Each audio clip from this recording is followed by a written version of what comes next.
Hey guys, இது குட்டீஸ்க்கு exam வச்ச paper தான் இப்போ நீங்கள் பார்த்துட்டு இருக்கீங்க. சாத்விக்கோட பேப்பர் இது. அண்ட் நெக்ஸ்ட் வந்து தர்ஷிகா பேப்பர். தர்ஷிகா இது இருக்குது. ஒரு 15 டயக்ராம் வித் ஸ்பெல்லிங் கேட்டு சிம்பிள் ஸ்பெல்லிங் அண்ட் டயக்ராமு அதுதான் போட்டு எடுத்துகிட்டு வந்திருக்காங்க.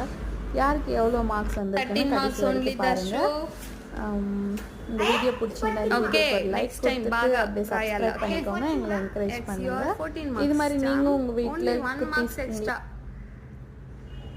నెక్స్ట్ టైం నల్లా ఏదివింగ్లా ఓకే నీనా నెక్స్ట్ టైం బాగా రాస్తావా ఓయ్ ఎగ్జామ్ బాగా రాస్తావా next time I love you Darshi చూపి లవ్ ఎట్లా చూపిస్తారు నువ్వు లవ్ సింబల్ వేయకుండా వచ్చినావు చూడు నాన్న ఎట్టనైనా నీతో ఐ లవ్ యూ చెప్తావు అన్నీ చేస్తావు ఏరా show me love how love show me